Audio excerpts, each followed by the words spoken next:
कैसे हैं आप सब? कितने लोग प्रेजेंट हैं? हाँ जी, अपनी अटेंडेंस बोल दें आप लोग साथ साथ।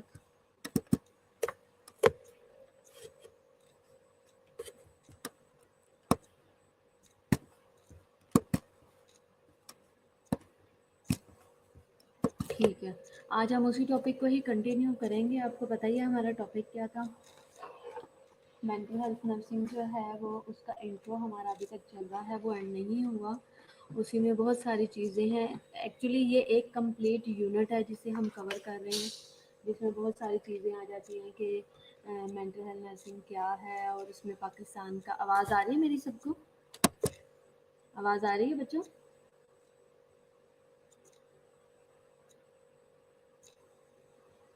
Good morning, good morning. आज की गुड मॉर्निंग बहुत ही प्लेजेंट है, बहुत ही अच्छी मॉर्निंग है, क्योंकि आज मौसम बहुत अच्छा है लाहौर में। आप लोगों को पता नहीं वहाँ पे क्या सिस्टम है जो दूर जगहों के हैं।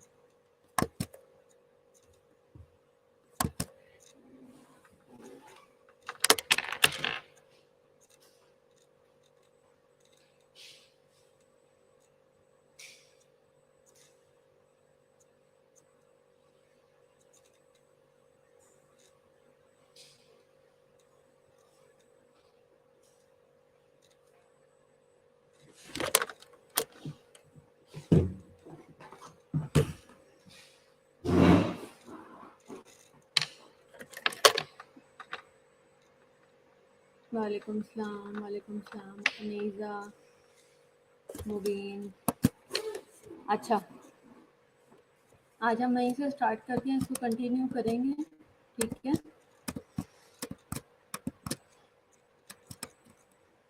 बहुत खूबसूरत है। ठीक है, गुड। जब आप लोग मैसेजेस कर रहे थे, मैं रिप्लाई कर रही थी, ऐसे नहीं लगता जैसे कोई आरजे बोल रहा है? हाँ, ऐसे भी है। मतलब मेरी आवाज़ इतनी अच्छी नहीं है, लेकिन रिप्लाई में मैसेजेस पे ऐसे दे रही होती है ना।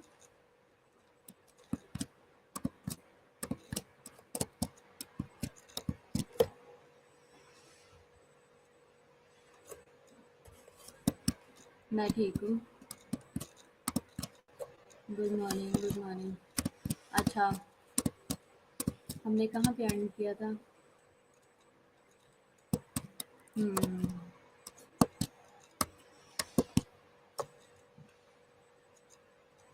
अच्छा, आप लोगों की क्या क्या आप लोगों का वो है,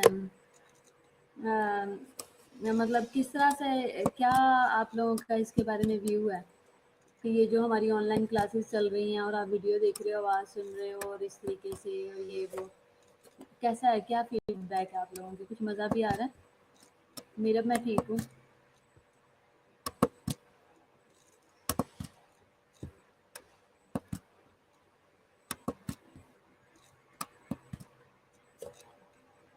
ठीक है, अच्छा, जल्दी से हम एक गो थ्रू करते हैं, हमने क्या क्या चीज़ें देखी थी। ठीक है, बिल ऑफ हमने राइट्स देखे थे, इसके अलावा हमने रिलीज फ्रॉम हॉस्पिटल देखा था, mandatory out patient department, out patient को नॉट सेटिस्फाइड। ठीक है, वैसे मैं तो खुद सेटिस्फाई नहीं हूँ, मैं तो चाहती हूँ आप लोग आओ और हम फिर पढ़ें और डिस्कशन करें। फिर आप लोग जो इतने बातूनी क्लास हो, सवाल पूछ पूछ के मुझे घुमा दो, एक स्लाइड भी आगे ना जाए और आपके सवाल ही ना ख़त्म हो। लेकिन हाँ, शुक्र करना चाहिए कि जो मिल रहा है।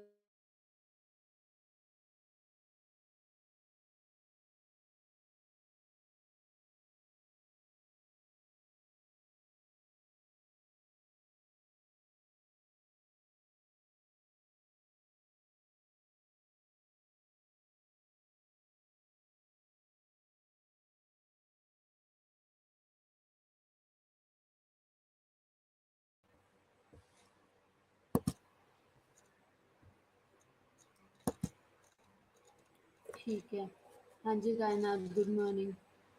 आरिफ सलीम की। ठीक है, चलो ठीक है, बस अब हम इसे स्टार्ट करते हैं। ठीक है, अच्छा, हमने क्या देखा था लास्ट टाइम? आज हमारा 1 घंटे का 2 घंटे का लेक्चर आपके साथ, आपको याद होगा। ठीक है। मैंडेटरी आउट पेशेंट ट्रीटमेंट आपने आपका लेना बहुत ज़रूरी है पेशेंट का, यानी कि फिर दूसरा क्या, अच्छा यहाँ पे अब कोई नहीं ये मैसेजेस करेगा अफरा सियाग या कोई भी, ठीक है, क्योंकि यहाँ पे ये डिस्कशन नहीं होगी। उसने मुझे मैसेज कन्वे कर दिया है, बात ख़त्म है। अब जो भी आपने उसके साथ जो भी अफसोस करना है वो आप अलग जगह कर सकते हो, ठीक है, अपने ग्रुप में पर्सनल जो है। अच्छा, इसके अलावा कंजर्वेटरशिप क्या है? Appointment of a legal guardian by a court for those people who are gravely disabled, ठीक है, are found to be incompetent, cannot provide food, clothing, shelter for themselves even when resources exist, ठीक है। कंजर्वेटरशिप उन्होंने क्या किया है कि appointment ली जाती है, अपॉइंटमेंट है लीगल गार्डियन की, ठीक है, बाय कोर्ट। कोर्ट से जो है लीगल गार्डियन की जो है वो अपॉइंटमेंट ली जाती है, ठीक है, किस चीज़ के लिए? उन लोगों के लिए जो कि ग्रेवली डिसेबल्ड हैं, बिल्कुल भी इस काबिल नहीं हैं कि वो are found to be incompetent, जो कि इनकम्पिटेंट फाउंड किए जाते हैं, कैन नॉट प्रोवाइड फूड, जो कि फूड प्रोवाइड नहीं कर सकते, क्लोथिंग नहीं कर सकते, शेल्टर नहीं कर सकते फॉर दैम सेल्व्स, ठीक है, even when resources exist, resources हों भी तो वो उनका प्रॉपर यूटिलाइज नहीं कर सकते, ऐसे लोगों के लिए लीगल गार्डियन जो है वो प्रोवाइड किए जाते हैं। फिर उसके बाद है and can not act in their own best interest, और जो उनका बेस्ट इंटरेस्ट है उसमें भी वो प्रॉपरली काम नहीं कर सकते। कोर्ट अपॉइंट करता है legal guardian, is then responsible for giving और रिफ्यूजिंग कंसेंट। जो कोर्ट जो है वो लीगल गार्डियन को जो अपॉइंट करता है वो रिस्पॉन्सिबल होता है, अगर वो चाहे तो वो ले सकता है। जो लीगल गार्डियन है अगर वो चाहे तो रिस्पॉन्सिबिलिटी ले सकता है, चाहे तो वो रिफ्यूज़ कर सकता है, कोई उसके ऊपर ज़बरदस्ती नहीं होती, ठीक है। अब इसके अलावा लीस्ट रेस्ट्रिक्टिव इन्वायरमेंट क्या है? It means that a client does not have to be hospitalized, ठीक है। इसका मतलब है कि पेशेंट जो है वो उसको हॉस्पिटलाइज होने की ज़रूरत नहीं है, इफ़ ही और she can be treated in an out patient setting. अगर वो आउट पेशेंट सेटिंग के अंदर अब आवाज़ बेहतर हुई है या नहीं? हाँ जी फातिमा, आयशा। अगर पेशेंट जो है वो आउट पेशेंट डिपार्टमेंट में बेटर हो सकता है तो ज़रूरी नहीं है कि उसको हम हॉस्पिटलाइज ही करें, ठीक है, ये चीज़ उन्होंने बताई हुई है। फिर उसके बाद क्या है कि it also means that the client must be free of restrain और सेक्लुएंस है अनलेस इट इज़ नेसेसरी, ठीक है।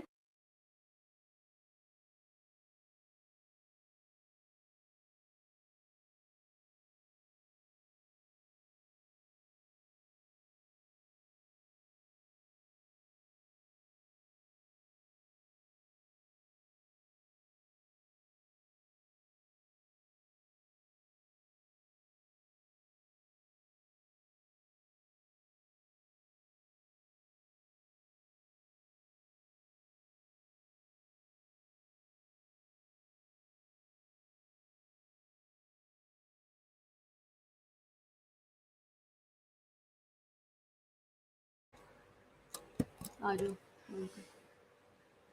हाँ जी बच्चों, मेरा ना सर बड़ा घुमा हुआ, मैं चाय के लिए कह रही थी।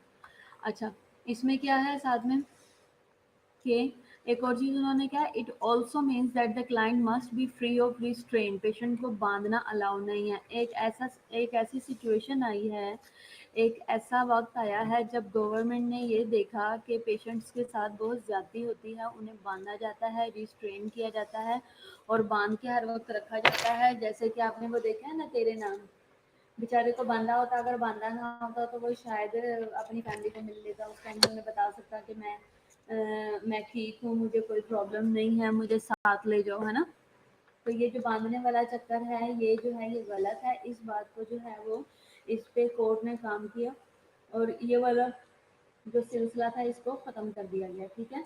तो क्या है कि फ्री ऑफ रिस्ट्रेन कर दिया गया और सेक्लुएंट कर दिया गया अनलेस इट इज़ नेसेसरी। सिर्फ ये तब होगा जब बहुत ज़रूरी है। जैसे कि एक पेशेंट है वो बहुत अग्रेसिव है और वो बहुत ज़्यादा मारता है, इवन वो अपने आप को भी हार्म पहुंचाता है अगर उसे बंद ना करे तो। ऐसी सिचुएशंस में फिर ज़रूरी हो जाता है। रिस्ट्रेंट जो है is the direct application of physical force of to a person. Restraint जो है वो डायरेक्ट एप्लीकेशन है फिजिकल फोर्स की पर्सन के ऊपर, ठीक है, विदाउट हिज और हर परमिशन। हम उसे ज़बरदस्ती, हम उसे फोर्सफुली जो है वो रिस्ट्रेन कर रहे हैं, एक्स्ट्रा उसे पावर उसके ऊपर यूज़ करने की कोशिश कर रहे हैं।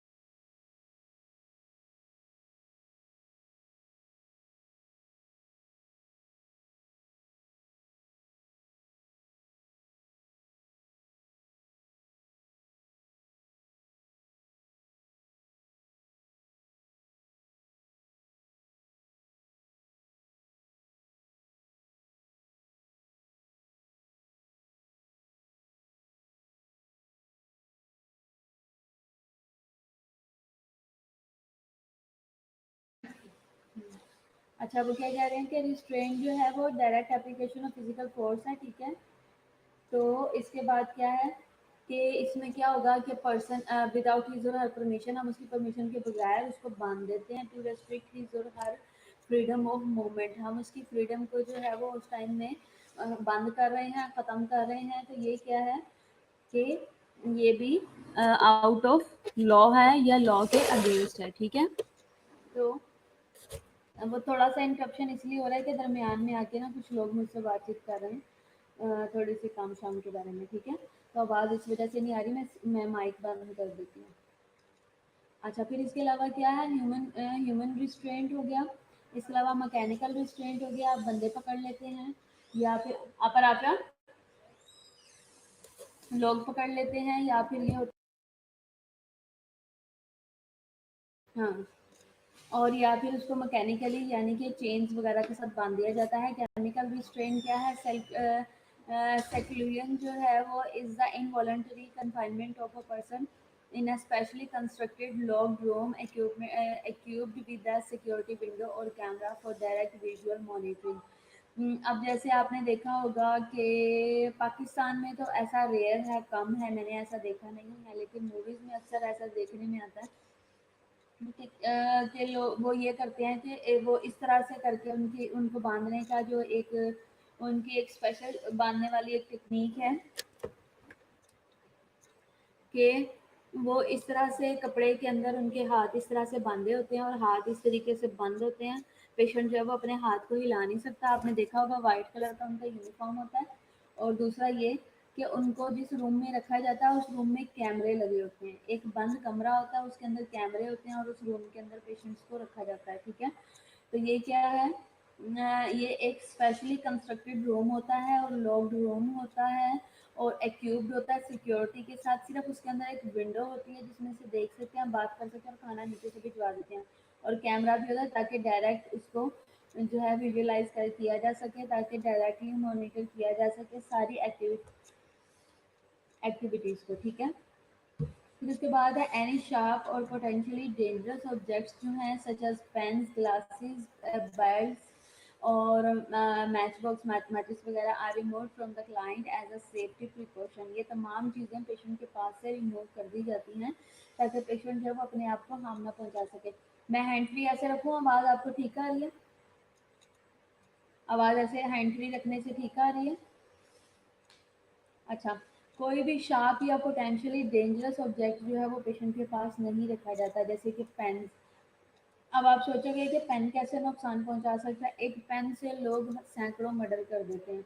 आंख में मार दिया, कान में मार दिया, गले में मार दिया, अपने आप को भी मार सकता है पेशेंट, को उससे नुकसान कर सकता है अपना। किसी भी टाइप का ग्लास जो है वो अवेलेबल नहीं होना चाहिए, ठीक है। ग्लास का मतलब कि कोई भी ऐसी विंडो नहीं होनी चाहिए। अब हमारे पाकिस्तान में बहुत ही पुअरली कंस्ट्रक्टेड रूम्स होते हैं इस तरह के पेशेंट्स के, लेकिन जो मैंने वैसे जो स्टैंडर्ड हैं जो फॉरेन कंट्रीज़ में बनाए जाते हैं या हमने जो जिस तरह से देखे हैं उनमें रूम उनके प्योर वाइट कलर के होते हैं, ठीक है। वाइट कलर के उनके रूम्स होते हैं, प्लस रूम्स में जो है विंडो भी जो है वो लकड़ी की होती है। ग्लास विंडो नहीं होती, उसके आगे जो डोर होता है वो लकड़ी का होता है, उसे वो खुद खोलते हैं और बंद करते हैं, ठीक है। तो क्या है कि इस तरह की सिचुएशन से प्रिवेंट करना है। दूसरा, बेल्ट्स अवेलेबल नहीं होने चाहिए आसपास। बेल्ट से क्या नुकसान होगा कि बेल्ट जो है वो क्या करेगा कि बेल्ट से पेशेंट जो है वो खुद को फांसी ले सकता है या खुद को मार सकता है, ठीक है। तो इस वजह से बेल्ट से भी अवॉइड किया जाता है। और इसके अलावा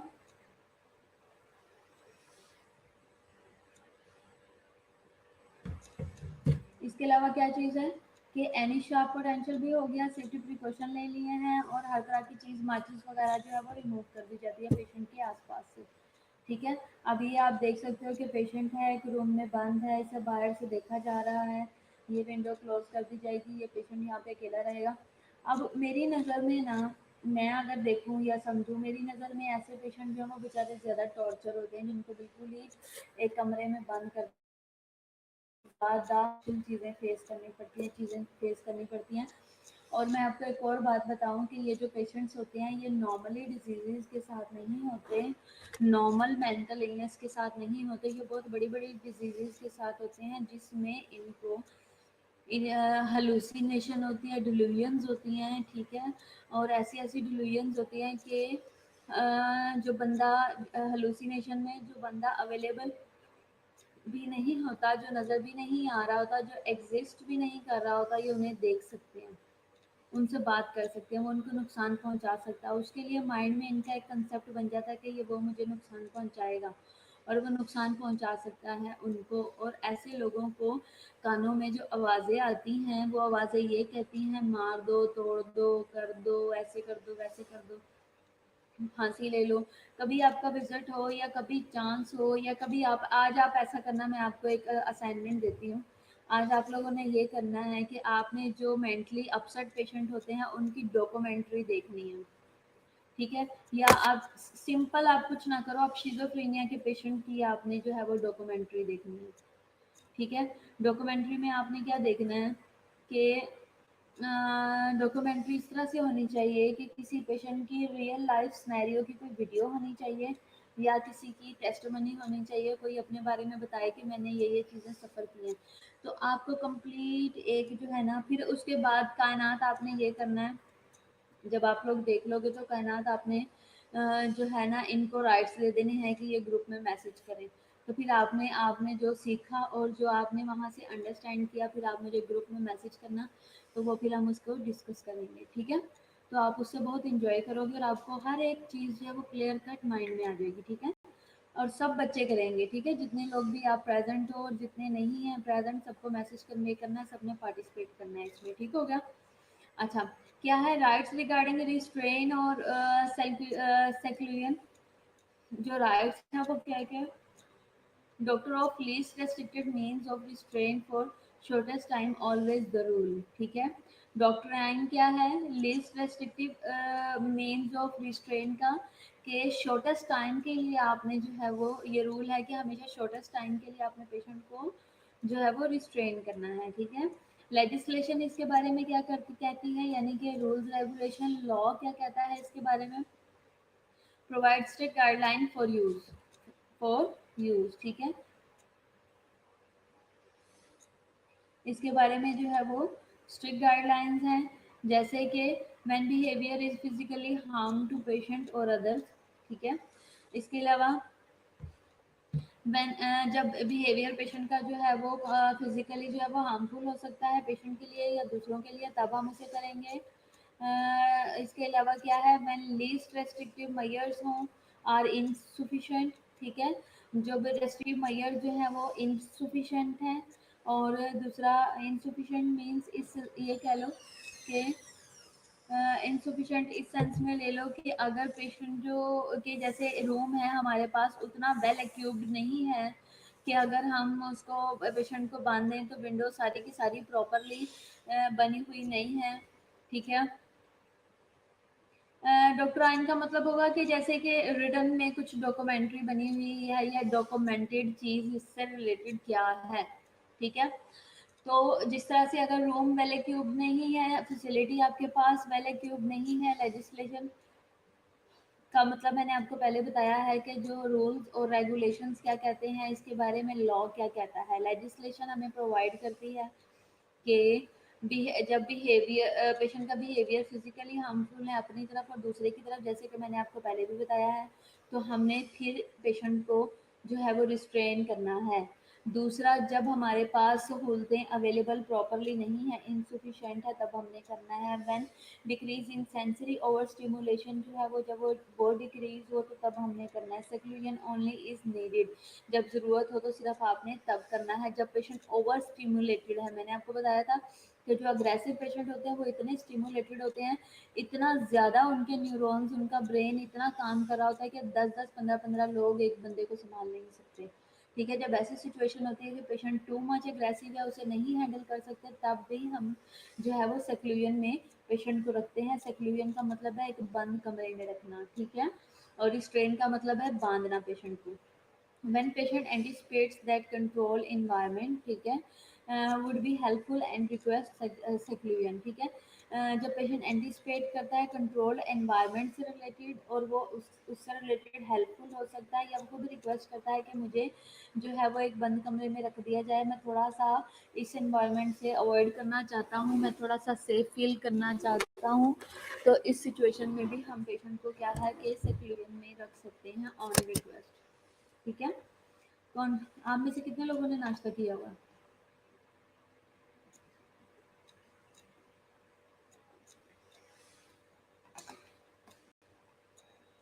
कॉन्फिडेंशियलिटी क्या है? कॉन्फिडेंशियलिटी है एथिकल कंसीडरेशन हो, ठीक है, और लीगल कंसीडरेशन हो, कॉन्फिडेंशियलिटी ये है। ठीक है, जैसे कि एथिकली हम कैसे देखेंगे, confidentiality is right of all patients. ठीक है, एएनए जो है वो, एएनए क्या कहती है, एएनए कोड ऑफ एथिक्स क्या क्या है नर्सिस के, assets duty of nurse to protect confidentiality of the patient. ठीक है, नर्सिस की कोड ऑफ एथिक्स ये कहता है कि 2001 के अकॉर्डिंग जो asset duty of the nurse है वो ये है, फर्स्ट ऑफ ऑल के कोड ऑफ के जो नर्स की ड्यूटी है, मेन कोर ड्यूटी और जो मेन रिस्पॉन्सिबिलिटी है कि वो प्रोटेक्ट करे कॉन्फिडेंशियलिटी ऑफ द पेशेंट। हमने एक पेशेंट की बात दूसरे को नहीं बतानी, यहाँ से वहाँ हमने रूमर्स नहीं फैलाने। एक शिफ्ट वाले बंदे को एक बात पता लगी है तो सारे बंदे उसको देखने आएंगे। अच्छा, मैं आपको बताती हूँ, एक बड़ी ना ऐसे बेवकूफ़ाना सी एक बात मैं आपको बताती हूँ। हमने क्या किया कि अच्छा, जिन लोगों ने नाश्ता नहीं किया, आपके पास बहुत अच्छी अपॉर्चुनिटी है कि आपका जो है वो वीडियो नहीं चलता है ना। तो जैसे ही सुबह उठते हो, मुंह शू धो के प्रेयर करके फ्रेश होके अपनी गोद में नाश्ता रखो और साथ साथ नाश्ता करो और लेक्चर सुनो। ठीक है, अगर नाश्ता करके लेक्चर नहीं लोगे तो मज़ा नहीं आएगा, अगर नाश्ता नहीं किया होगा तो। ठीक है, अच्छा, अब मैं आपको अपनी एक बात बताती हूँ। हमने ना, हमारा विज़िट था सोशल सिक्योरिटी का, जब मैं बीएसएन कर रही थी। हमारा सोशल सिक्योरिटी का विज़िट था, हम वहाँ पे क्लिनिकल के लिए जाते थे। क्लिनिकल पे क्या हुआ कि हम ना केस लेना था, हमारी केस स्टडी थी, हमने केस लेना था, तो केस लेते लेते एक पेशेंट आया हुआ था हमारे पास एसटीडी के साथ। ठीक है, सेक्चुअली ट्रांसमिटेड डिजीज़ के साथ, बेसिकली वो यूटीआई के साथ आया हुआ था। ठीक है, वो एसटीडी के साथ आया हुआ था, तो हमने सिर्फ किताबों में ही पढ़ा हुआ था एसटीडी क्या होता है, एसटीडी क्या होता है। जब उसकी डायग्नोज घूमते फिरते, जवान सा लड़का था, इतना बुरा नहीं था, ठीक था। शक्ल से तो 20-25-30 का लग रहा था, लेकिन लड़के बड़े जल्दी हो जाते हैं, शायद कम का भी हो। तो हमने क्या किया कि हम ना लड़के को हमने 2-3 दफ़ा देखा। जब उसका पता लगा ना, एक बंदे ने उसकी हिस्ट्री पढ़ी। अब उसकी हिस्ट्री क्या थी कि उसने वो जो है मल्टीपल उसके पार्टनर्स थे। ठीक है, अब इस वाली हिस्ट्री की वजह से ना हम सारों को उसमें इंटरेस्ट बन गया, स्टिग्मा हो गया है कि वाह भाई, अच्छा ये ऐसा है, ये ऐसा है। और दूसरा वो बता भी चुका था कि भाई मेरी ये प्रॉब्लम है, इस वजह से मुझे हुआ है। तो उसने फिर अपनी बड़ी लंबी चौड़ी हिस्ट्री दी हुई थी, वो बड़े ही गलत काम करता था और ये वो। तो उसकी हिस्ट्री की वजह से हमारा इतना इंटरेस्ट बना कि उस बेचारे को हमने पूरी क्लास के हम 50 लोग थे और 50 ने बारी बारी जा जा के उसका मुंह देखा ये कौन है और उसकी हिस्ट्री पढ़ी। ठीक है, और वो बेचारा उसी दिन ही छुट्टी लेके चला गया कि मैंने यहाँ पे नहीं रहना। ठीक है, वो ठीक होया या नहीं होया बेचारे का हमें नहीं पता, लेकिन उसने ऑन रिक्वेस्ट छुट्टी ले ली कि मैं जा रहा हूँ। तो उसने अपनी तरफ से तो बेचारे ने वो कर लिया, उसने एक अपनी उसने अपना एक टोटल जो जैसे कहते हैं कि अपनी उसने प्रॉपर हिस्ट्री दी ईमानदारी के साथ, लेकिन हमने उसका बेड़ा गर्क कर दिया है। ठीक है, तो ये क्या है, ये हमने कॉन्फिडेंशियलिटी जो है उसको ब्रीच किया, तो ये नहीं करना चाहिए था, ये हमारी गलती थी। ठीक है, तो इस तरह से जब कोई सिचुएशन होती है तो हमने उससे अवॉइड करना है। अच्छा, फिर इसके बाद लीगल कंसिडरेशन क्या है इससे रिलेटेड, क्या है कि health insurance portability and accountability act क्या कहता है, यानी कि हिपा 2003 इस बारे में क्या कहता है कि हेल्थ इंफॉर्मेशन में not be released without patients concern. ठीक है, तो हमने क्या करना है कि हमने विदाउट पेशेंट कंसर्न हम उसकी हिस्ट्री रिलीज नहीं कर सकते except to those people for whom it is necessary in order to implement the treatment plan. ठीक है, तो क्या है कि हमने क्या करना है कि पेशेंट को, अगर पेशेंट की का सिर्फ हमें रूल्स रेगुलेशन क्या कहते हैं, अगर कोई पेशेंट चाहे तो हमारे ऊपर केस कर सकता है। पेशेंट्स को अगर अपने राइट्स पता हैं तो वो हमारे पे केस कर सकता है कि हमने उसकी हिस्ट्री किसी और को बताई। तो हमें बेसिकली हमें जो हमें सिस्टम कहता है और जो सिस्टम बनता है उसके according to bill of rights हमें पेशेंट से, अगर पेशेंट की डिजीज़ नहीं सेटल हो रही तो हमें पेशेंट से परमिशन लेनी पड़ेगी, कि लेनी चाहिए कि हम फलाने डॉक्टर को दिखाना चाह रहे हैं, तो हम आपकी डिजीज़ के बारे में उनसे डिस्कस करना चाह रहे हैं तो हम कर लें। हमें इस तरह की चीज़ पेशेंट से डिस्कस करनी चाहिए, ये परमिशन लेनी चाहिए, और फिर उसके बाद हमें किसी डॉक्टर को कंसल्टेशन के लिए एक्स्ट्रा डॉक्टर को बुलाना चाहिए कि अगर हमें उसकी प्लान में कुछ चेंज करना है इम्प्लीमेंटेशन में। अच्छा, क्या क्या मैसेजेस आ गए हैं?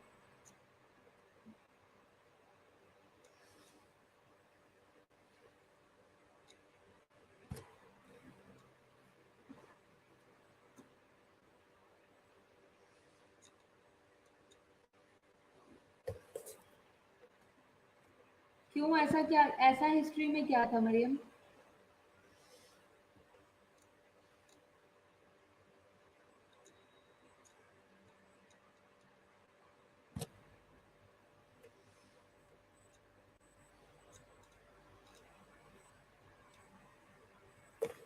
ऐसा क्या था उस केस में जो उसने शिकायत लगा दी, इलीगल प्रेगनेंट थी क्या वो? अच्छा, चलो इसके बाद आगे चलते हैं।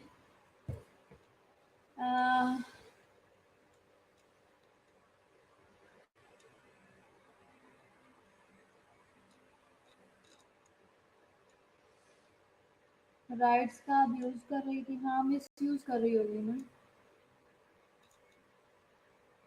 आमना, मुबीन, क्या मसला है, इस तरह से क्यों टोंट कर रहे हो उसको? चलो आगे चलो। Duty duty to warn and third patient है। ठीक है, इसमें क्या है कि psychotherapist has duty to warn patient potential victim of potential harm. ठीक है, ड्यूटी है वार्न करना और थर्ड पार्टीज को बताना, ये हमारी रिस्पॉन्सिबिलिटी है। ठीक है, फिर उसके बाद है इंसैनिटी में क्या आता है? इंसैनिटी में क्या आता है कि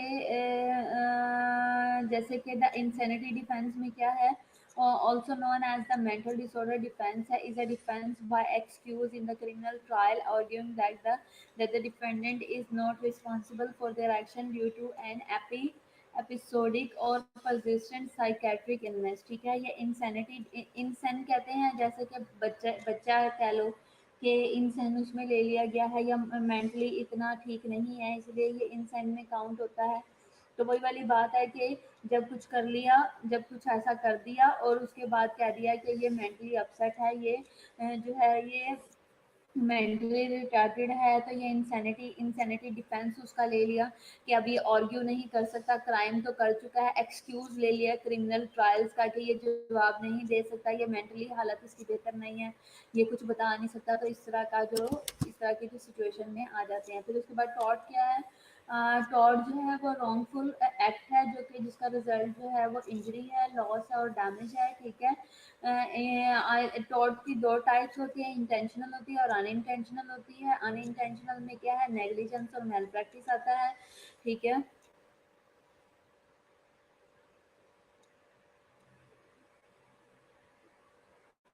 ठीक है। अच्छा, अनइंटेंशनल इंटेंशनल असॉल्ट क्या है, जो इंटेंशनल टॉर्ट होता है उसे असॉल्ट भी कहते हैं, ठीक है। इसमें क्या है कि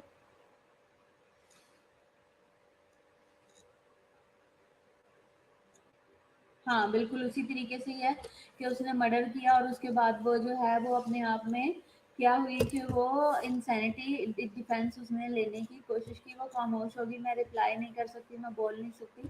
तो इस तरह का लोग जो है वो मिसयूज भी करते हैं इन चीज़ों का, ठीक है।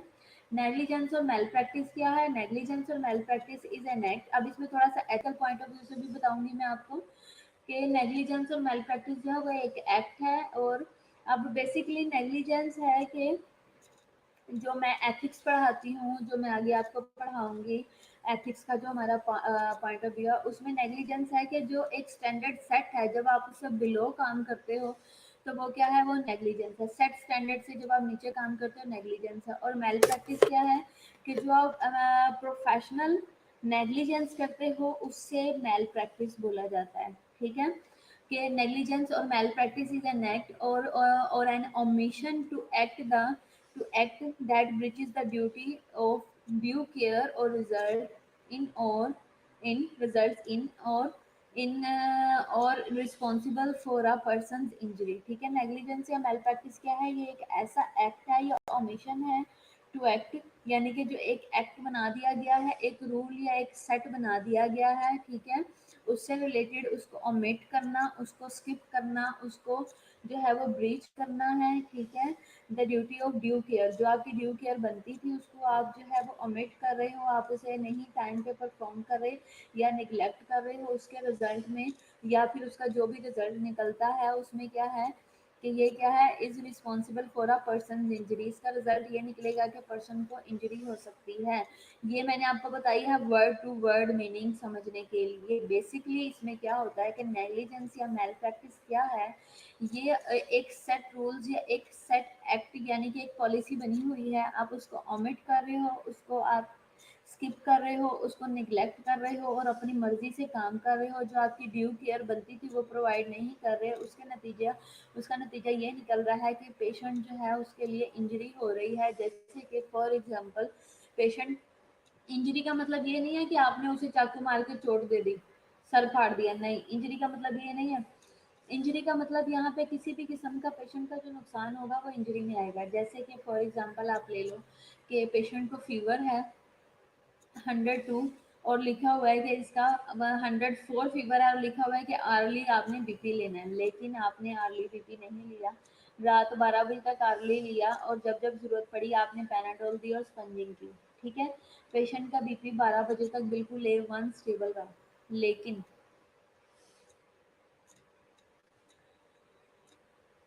लेकिन क्या हुआ कि बाद में जब पेशेंट ने 12 बजे के बाद आपको लगा कि अब पेशेंट ठीक है और अब मेरा भी थोड़ा सा रिलैक्स होने का टाइम है, मैं भी अब खाना खा के थोड़ा सुकून से बैठ जाती हूँ, और आप बैठ गए और आपने 12 से लेके 4 बजे के दरमियान में टेम्परेचर नहीं देखा और उस टाइम में पेशेंट का बीपी टेम्परेचर जो है वो फिर जो है वो पीक पे पहुंच गया 104 पे या 103 पे, और उस टाइम में पेशेंट्स को फिट स्टार्ट हो जाते हैं। तो ये सिचुएशन है जिसमें आपकी नेग्लिजेंस की वजह से, आपकी मेल प्रैक्टिस की वजह से पेशेंट का को इंजरी हुई, ठीक है। क्योंकि अगर आप 100 पे ले आए हो तो फिर उसके बाद उसको मेंटेन रखना बहुत ज़रूरी है। वो बहुत आपका उस टाइम में आपका वो मास्टर पीस है आपके काम का कि आपने इतना अच्छा काम किया कि 100 पे फीवर आ गया, लेकिन उसको वहाँ पे मेंटेन करना बहुत ज़रूरी था, ठीक है। तो उसका फीवर का ब्रेक करना बहुत ज़रूरी था, लेकिन नेग्लिजेंस की वजह से प्रॉब्लम आ गया, ठीक है। फिर इसके बाद क्या है, elements necessary to proven negligence है, इसमें ड्यूटी है, ब्रीच ऑफ ड्यूटी है, कॉज इनफेक्ट है, फिर इसके अलावा अप्रोक्सीमेट कॉज है, ठीक है। डैमेज कॉज इनफेक्ट में क्या आएगा, डैमेजेस कॉज इनफेक्ट में आएगा कि evaluated by asking except for what the nurse did and would this injury have occurred, ठीक है। कि कि इसको डैमेजेस कॉज जो है ना वो क्या है, इनफैक्ट उसका फैक्ट देखा जाए। नहीं। हाँ। हाँ 11 बजे तक। अच्छा, तो क्या है, अब मैं आपको दरम्यान में ब्रेक दूंगी, डोंट वरी, आप इसके बाद 5 मिनट की ब्रेक ले सकते हो। जिसने वॉशरूम जाना है, खाना पीना है, वो खा पी सकता है, और मैं भी अपने लिए चाय बना लूंगी, मेरा दिमाग बहुत घुमा हुआ है। अच्छा, अवेल्युएटेड बाय आस्किंग, ठीक है, अवेल्युएट करेंगे damages cause in fact, fact में डैमेज जो हुआ उसका कॉज क्या है उसका फैक्ट जानने के लिए उसकी क्वेश्चनिंग करेंगे। कैसे अवेल्युएट करेंगे, बाय आस्किंग, सवाल पूछेंगे कैसे, कि एक्सेप्ट फोर, सिवाय इसके, what the nurse did and would this injury have occurred, ठीक है। फिर उसके बाद है अप्रॉक्सीमेट कॉज और लीगल कॉज हम देखेंगे। ये लाइनें लाइनें से क्या भेजती हो कुरुतलैन, ये क्या है लाइंस दो आती हैं, कोई आप स्माइली भेजती हो यहाँ पे, इसके ऊपर स्माइली नहीं आते हैं। अच्छा, अप्रॉक्सीमेट क्या है, अप्रोक्सीमेट कॉज क्या है और लीगल कॉज क्या है इसके, एवेल्युएटेड बाय द डिटरमिनिंग, इसमें डिटरमाइन किया जाएगा whether there were any intervening action और individual that were in fact the cause of harm to the patient, ठीक है। इमोजीज ना भेजो, यहाँ पे नहीं आते, ठीक है। अच्छा, क्या है कि अवेल्युएटेड बाय द, इसमें क्या होगा, अप्रोक्सीमेट कॉज देखेंगे, यानी कि लगभग जो लग सकता है, या लीगल कॉज इसका क्या हो सकता है, अवेल्युएट करेंगे, कैसे डिटरमिन करेंगे whether there were any intervening action, कोई लिया गया है, इंटरवेंशनल कोई एक्शन लिया गया है या नहीं, या individual that were in fact the cause of the harm to the patient, या फिर देखा जाएगा कोई इंडिविजुअल, ठीक है, जो कि that were in fact the cause of harm to the patient, या फिर कोई इंडिविजुअल है जिसने हार्म पहुंचाने की कोशिश की है या उसकी वजह से कोई नुकसान हुआ है, ठीक है। और डैमेजेस में क्या आएगा कि include actual damage as well as pain और सफरिंग, हम सारी चीज़ों को असेस करेंगे।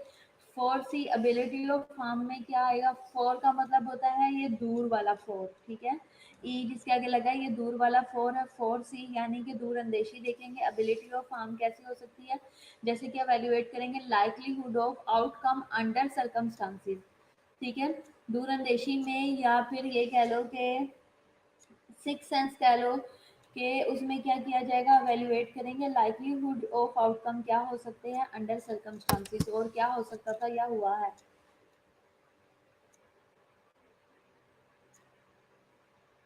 अच्छा, इसके बाद मिस रैया का लेक्चर है। अच्छा, आप लोगों को अगर स्केड्यूल पता है तो ठीक है, मुझे यही पता है कि मेरा है, चलो ठीक है, अगर मैम का है तो ठीक है, इट्स ओके, नो इशू, ठीक है। कायनात कंफर्म करके ना फिर मुझे बता दो। अच्छा, इसके अलावा नर्सिंग इंटरवेंशंस क्या हैं सस्पेक्टेड नेग्लिजेंस की, जो अगर नर्सिंग इंटरवेंशंस क्या हो सकती हैं अगर आप सस्पेक्ट करते हो नेग्लिजेंस को, तो most state require legal duty to report risk of harm to the patient, ठीक है। मोस्ट जो स्टेट्स हैं वो रिक्वायर करती हैं legal duty to report risk of harm to the patient, ठीक है। इसके अलावा nurse has obligation to report clear suspect of being chemically impaired, ये बहुत वो है ज़रा सा खपाने वाला, इसको हम नेक्स्ट लेक्चर में देखेंगे, ठीक है। कितनी स्लाइड्स रह गई हैं, 2 3, कोई क्वेश्चन है बच्चों तो आप पूछ लो, मैं इतनी देर स्लाइड देख रही हूँ, चलो लास्ट स्लाइड ही है, इसके बाद एंड हो जाएगा। हाँ जी, कोई क्वेश्चन है आपका इस वाले लेक्चर से रिलेटेड। अच्छा, अब आपने ये काम करना है, ये लेक्चर मैंने आपको गूगल क्लास के ऊपर सेंड किया हुआ है, ठीक है, आप सबके पास है। आप अपनी नेक्स्ट लेक्चर में हमारे पास स्लाइड्स 2 4 ही रह जाएंगी, ज़्यादा नहीं है, ठीक है। तो आप अपनी स्लाइड्स में से जिसका जो क्वेश्चन है आप अपने पास अपने क्वेश्चन लिख के रखो, तो आप मुझे फिर नेक्स्ट लेक्चर में, हमारे पास मैक्सिमम टाइम होगा, इस लेक्चर को हम डिस्कस कर सकते हैं, और जो भी आपकी क्वेरी है, कोई भी बात है, आप मुझे पूछ सकते हो, ठीक है। तो आपने क्या करना है कि अब हमारा जो नेक्स्ट लेक्चर होगा वो पार्टिसिपेशन का होगा, और वो ज़्यादा इंटरेस्टिंग होगा, ठीक है। अब मेरा 11 बजे लेक्चर आपके साथ, हनान है, आमना है, अफरस है, एमन है, मुस्कान है, कायनात, चलो ठीक है, ठीक हो गया।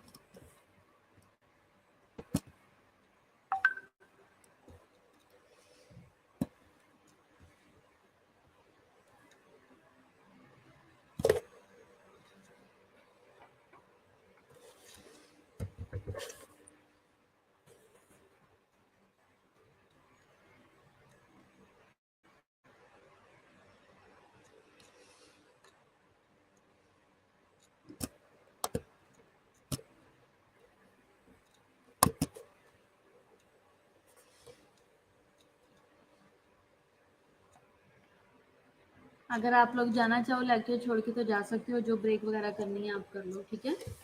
खुदा हाफिज़।